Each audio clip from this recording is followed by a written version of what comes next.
Back to godhead feature crime, क्यों और क्या करें गॉडहेड पर वापस। जनवरी 1976 संयुक्त राज्य अमेरिका में अपराधियों ने हर 3 सेकंड में मारा क्योंकि अपराध 1974 में नाटकीय रूप से 18% बढ़ गया।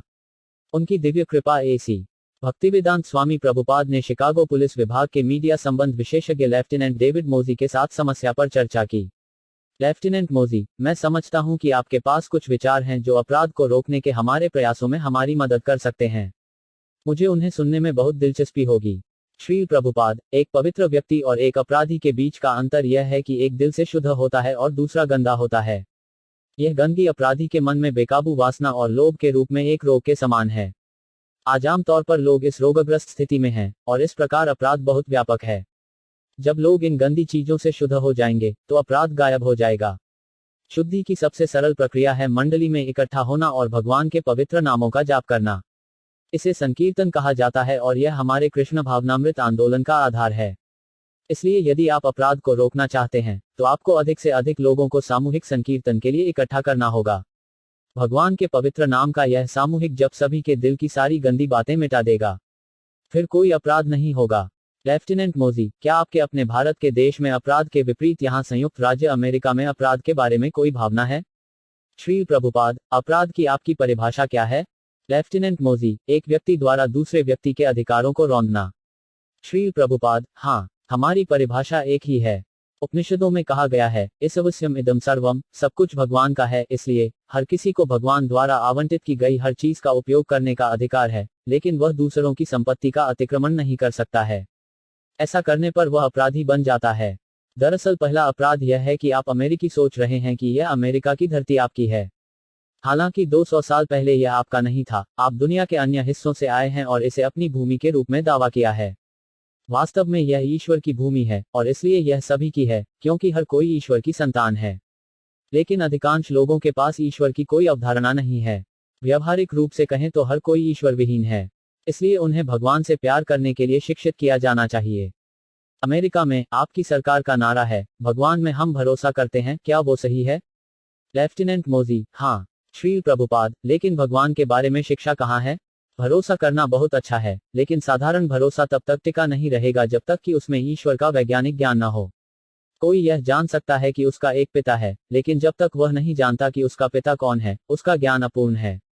और ईश्वर के विज्ञान में उस शिक्षा का अभाव है। लेफ्टिनेंट मोजी, क्या आपको लगता है कि केवल यहाँ संयुक्त राज्य अमेरिका में इसकी कमी है? श्री प्रभुपाद, नहीं, हर जगह। हम जिस युग में रहते हैं उसे कलियुग कहा जाता है, ईश्वर को भूलने का युग। यह गलतफहमी और झगड़े का युग है, और लोगों के दिल गंदी बातों से भरे हुए हैं। लेकिन भगवान इतने शक्तिशाली हैं कि यदि हम उनके पवित्र नाम का जप करें तो हम शुद्ध हो जाते हैं, जैसे मेरे शिष्य अपनी बुरी आदतों से शुद्ध हो गए हैं। हमारा आंदोलन भगवान के पवित्र नाम जप के इस सिद्धांत पर आधारित है। हम बिना किसी भेदभाव के सभी को अवसर देते हैं। वे हमारे मंदिर में आ सकते हैं, हरे कृष्ण मंत्र का जाप कर सकते हैं, थोड़ा सा प्रसाद जलपान के रूप में ले सकते हैं और धीरे धीरे शुद्ध हो सकते हैं। इसलिए अगर सरकारी अधिकारी हमें कुछ सुविधाएं दें, तो हम सामूहिक संकीर्तन कर सकते हैं। तब निस्संदेह पूरा समाज बदल जाएगा। लेफ्टिनेंट मोजी, अगर मैं आपको सही ढंग से समझता हूं, महोदय, आप कह रहे हैं कि हमें धार्मिक सिद्धांतों पर लौटने पर जोर देना चाहिए। श्री प्रभुपाद, निश्चित रूप से। धार्मिक सिद्धांतों के बिना कुत्ते और आदमी में क्या अंतर है? मनुष्य धर्म को समझ सकता है, लेकिन कुत्ता नहीं समझ सकता। यही अंतर है। तो अगर मानव समाज कुत्तों और बिल्लियों के स्तर पर बना रहता है, तो आप शांतिपूर्ण समाज की उम्मीद कैसे कर सकते हैं? यदि आप 1 दर्जन कुत्तों को लाकर एक कमरे में एक साथ रख दें, तो क्या उन्हें शांत रखना संभव होगा? इसी तरह यदि मानव समाज ऐसे पुरुषों से भरा है जिनकी मानसिकता कुत्तों के स्तर पर है, तो आप शांति की उम्मीद कैसे कर सकते हैं? लेफ्टिनेंट मोजी, यदि मेरे कुछ प्रश्न अपमानजनक लगते हैं, तो यह केवल इसलिए है क्योंकि मैं आपकी धार्मिक मान्यताओं को पूरी तरह से नहीं समझता। मेरा मतलब है कि कोई अनादर नहीं। श्री प्रभुपाद, नहीं, यह मेरी धार्मिक मान्यताओं का सवाल नहीं है। मैं केवल मानव जीवन और पशु जीवन के बीच के अंतर की ओर इशारा कर रहा हूं। जानवर शायद भगवान के बारे में कुछ नहीं सीख सकते, लेकिन इंसान सीख सकते हैं। फिर भी यदि मनुष्य को ईश्वर के बारे में जानने की सुविधा नहीं दी जाती है, तो वह बिल्लियों और कुत्तों के स्तर पर ही बना रहता है। बिल्लियों और कुत्तों के समाज में आपको शांति नहीं मिल सकती। इसलिए सरकारी अधिकारियों का यह कर्तव्य है कि वे देखें कि लोगों को सिखाया जाता है कि कैसे ईश्वर के प्रति जागरूक होना है। नहीं तो परेशानी होगी, क्योंकि ईश्वर चेतना के बिना कुत्ते और आदमी में कोई अंतर नहीं है, कुत्ता खाता है, हम खाते हैं, कुत्ता सोता है, हम सोते हैं, एक कुत्ता सेक्स करता है, हम सेक्स करते हैं, कुत्ता अपना बचाव करने की कोशिश करता है, और हम भी अपना बचाव करने की कोशिश करते हैं। ये सामान्य कारक हैं। फर्क सिर्फ इतना है कि एक कुत्ते को भगवान के साथ अपने रिश्ते के बारे में निर्देश नहीं दिया जा सकता है, लेकिन एक आदमी कर सकता है। लेफ्टिनेंट मोजी, क्या शांति धर्म की वापसी का अग्रदूत नहीं होगी? क्या हमें पहले शांति नहीं रखनी चाहिए? यदि मनुष्य को ईश्वर के बारे में जानने की सुविधा नहीं दी जाती है, तो वे बिल्लियों और कुत्तों के स्तर पर बने रहते हैं। बिल्लियों और कुत्तों के समाज में आपको शांति नहीं मिल सकती है, श्री प्रभुपाद। नहीं, यही कठिनाई है। वर्तमान समय में कोई भी वास्तव में धर्म का अर्थ नहीं जानता है। धर्म का अर्थ है ईश्वर के नियमों का पालन करना, जैसे अच्छी नागरिकता का अर्थ है सरकार के कानूनों का पालन करना। क्योंकि किसी को भी ईश्वर की समझ नहीं है, ईश्वर के नियम या धर्म का अर्थ कोई नहीं जानता। यह आज के समाज में लोगों की वर्तमान स्थिति है। वे धर्म को भूल रहे हैं, इसे एक तरह की आस्था मान रहे हैं। आस्था अंधविश्वास हो सकता है। आस्था धर्म का वास्तविक वर्णन नहीं है। धर्म का अर्थ है ईश्वर द्वारा दिए गए कानून, और जो कोई भी उन कानूनों का पालन करता है वह धार्मिक है, चाहे वह ईसाई हो, हिंदू हो या मुसलमान। लेफ्टिनेंट मोजी, पूरे सम्मान के साथ, क्या यह सच नहीं है कि भारत में, जहां सदियों से धार्मिक रीति रिवाजों का पालन किया गया है, हम वापसी नहीं बल्कि आध्यात्मिक जीवन से दूर होते हुए देख रहे हैं? श्री प्रभुपाद, हाँ, लेकिन यह केवल खराब नेतृत्व के कारण है। अन्यथा भारतीय जनता का विशाल बहुमत ईश्वर के प्रति पूर्णतया जागरूक है, और वे ईश्वर के नियमों का पालन करने का प्रयास करते हैं। यहाँ पश्चिम में बड़े कॉलेज के प्रोफेसर भी ईश्वर या मृत्यु के बाद के जीवन में विश्वास नहीं करते हैं। लेकिन भारत में सबसे गरीब आदमी भी भगवान में और अगले जन्म में विश्वास करता है। वह जानता है कि यदि वह पाप करेगा तो उसे कष्ट होगा, और यदि वह पवित्र कार्य करेगा तो उसे भोग लगेगा। आज तक दो ग्रामीणों के बीच मनमुटाव हो गया तो उसे निपटाने के लिए मंदिर जाएंगे, क्योंकि सभी जानते हैं कि देवताओं के सामने विरोधी पक्ष झूठ बोलने से हिचकिचाएंगे। तो अधिकांश मामलों में भारत अभी भी 80% धार्मिक है। यही भारत में जन्म लेने का विशेष सौभाग्य है और विशेष उत्तरदायित्व भी। श्री चैतन्य महाप्रभु ने कहा है, भारत भूमिते हेला मनुष्य जन्म यारा जन्म सार्थक करी कर पर उपकार। चैतन्य चरितामृत आदि 9.41। जिसने भी भारत में जन्म लिया है उसे कृष्ण भावनाभावित होकर अपने जीवन को पूर्ण बनाना चाहिए। फिर उसे कृष्ण भावनामृत को सारे संसार में बांट देना चाहिए। लेफ्टिनेंट मोजी, श्रीमान, एक ईसाई दृष्टांत है जो कहता है कि एक ऊंट के लिए सुई की आंख से गुजरना आसान है, एक अमीर आदमी के लिए भगवान के सिंहासन के सामने आने के लिए। क्या आपको लगता है कि संयुक्त राज्य अमेरिका और अन्य पश्चिमी देशों की संपत्ति आध्यात्मिक विश्वास के लिए एक अवरोध है? श्री प्रभुपाद, हाँ, बहुत अधिक धन एक ब्लॉक है। भगवद गीता 2.44 में कृष्ण कहते हैं, भोगैश्वर्य प्रसक्तन तैपहर्ता चेतसम व्यवस्यात्मिका बुद्धि समाधो न विधीयते। यदि कोई भौतिक रूप से बहुत ऐश्वर्यवान है तो वह ईश्वर को भूल जाता है।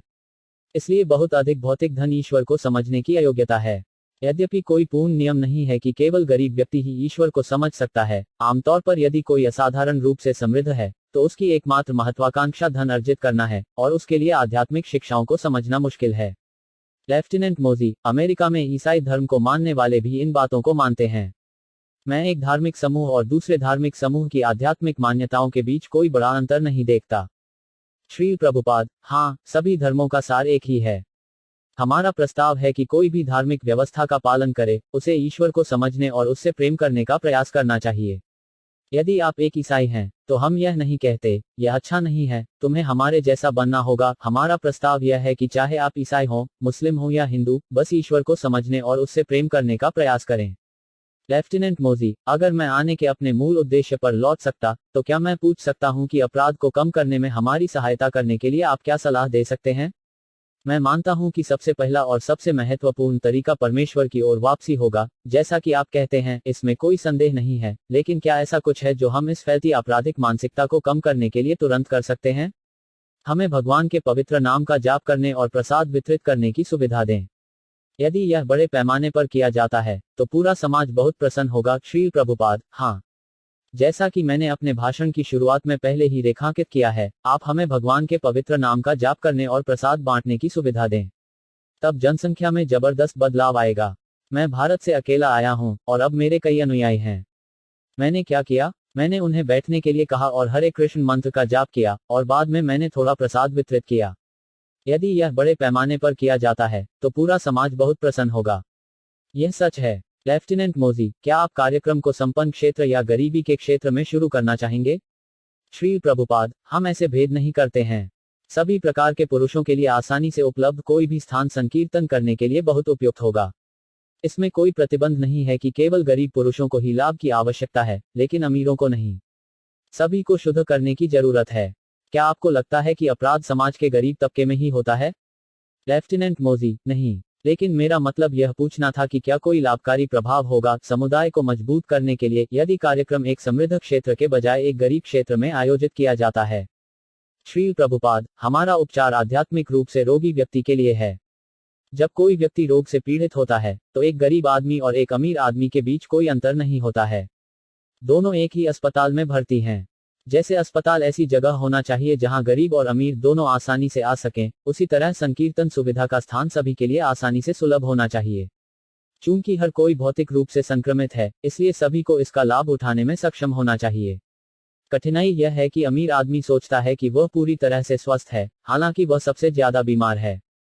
लेकिन एक पुलिसकर्मी के रूप में आप अच्छी तरह से जानते हैं कि अमीर आदमी और गरीब दोनों में एक जैसे अपराध होते हैं।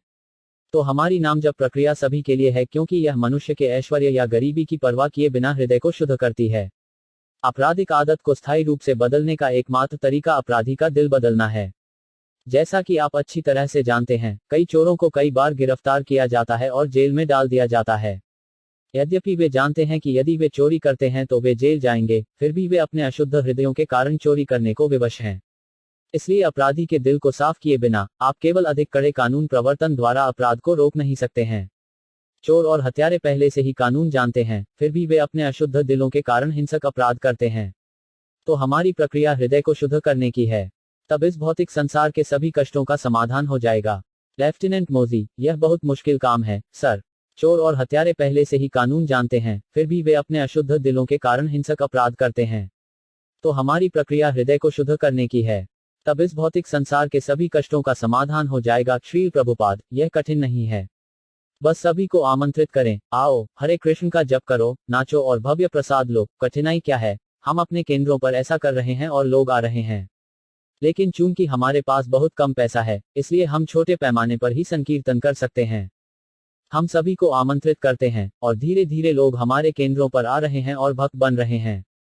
हालांकि अगर सरकार हमें बड़ी सुविधा देती है तो हम असीमित विस्तार कर सकते हैं। और समस्या बड़ी है, अन्यथा राष्ट्रीय समाचार लेख क्यों पूछ रहे हैं कि क्या करना है? कोई भी नागरिक राज्य यह अपराध नहीं चाहता।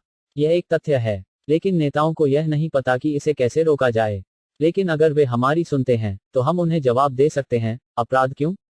क्योंकि लोग ईश्वर विहीन हैं। और क्या कर? हरे कृष्ण का जाप करें और प्रसाद लें।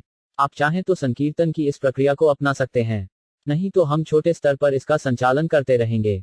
हम एक गरीब चिकित्सक की तरह हैं जो एक छोटी सी निजी प्रैक्टिस करता है, जो एक बड़ा अस्पताल खोल सकता है अगर उसे सुविधा दी जाए। सरकार निष्पादक है। अगर वे हमारी सलाह लें और संकीर्तन की प्रक्रिया को अपनाएं तो अपराध की समस्या का समाधान हो जाएगा। लेफ्टिनेंट मोजी, संयुक्त राज्य अमेरिका में कई ईसाई संगठन हैं जो पवित्र भोज देते हैं।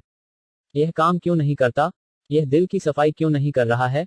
श्री प्रभुपाद, सच कहूं तो मुझे एक सच्चे ईसाई को ढूंढना मुश्किल लगता है। तथाकथित ईसाई बाइबल के आदेश का पालन नहीं करते हैं। बाइबल में 10 आज्ञाओं में से एक है, तू हत्या न करना, लेकिन वह ईसाई कहां है जो गाय का मांस खाकर नहीं मारता? भगवान के पवित्र नाम का जप और प्रसाद बांटने की प्रक्रिया प्रभावी होगी यदि इसे वास्तव में धर्म का पालन करने वाले व्यक्तियों द्वारा किया जाता है। मेरे शिष्यों को धार्मिक सिद्धांतों का कड़ाई से पालन करने के लिए प्रशिक्षित किया जाता है, और इसलिए उनका भगवान के पवित्र नाम का जप दूसरों से अलग है। उनकी स्थिति केवल रबर मुद्रांकित स्थिति नहीं है। उन्होंने अभ्यास के माध्यम से पवित्र नाम की शुद्धिकरण शक्ति को महसूस किया है। लेफ्टिनेंट मोजी, महोदय, क्या यह कठिनाई नहीं है कि भले ही पुजारियों और भक्तों का एक छोटा समूह धार्मिक सिद्धांतों का पालन कर सकता है, लेकिन सीमांत लोग विचलित हो जाते हैं और परेशानी का कारण बनते हैं? उदाहरण के लिए, मान लें कि हरे कृष्ण आंदोलन विशाल अनुपात में बढ़ता है, जैसा कि ईसाई धर्म में है। तब क्या आपको आंदोलन के हाशिए पर मौजूद लोगों से कोई समस्या नहीं होगी जो अनुयायी होने का दावा करते थे, लेकिन वास्तव में नहीं थे? श्री प्रभुपाद, वह संभावना हमेशा रहती है, लेकिन मैं केवल इतना कह रहा हूं कि यदि आप सच्चे ईसाई नहीं हैं, तो आपका उपदेश प्रभावी नहीं होगा। और क्योंकि हम धार्मिक सिद्धांतों का कड़ाई से पालन कर रहे हैं, हमारा उपदेश ईश्वर चेतना फैलाने और अपराध की समस्या को कम करने में प्रभावी होगा। लेफ्टिनेंट मोजी, महोदय, मैं आपके समय के लिए धन्यवाद देता हूं। मैं इस टेप रिकॉर्डिंग को अपने वरिष्ठ अधिकारियों तक पहुंचाऊंगा। उम्मीद है यह प्रभावी होगा क्योंकि आप प्रभावी होंगे। श्री प्रभुपाद बहुत बहुत धन्यवाद।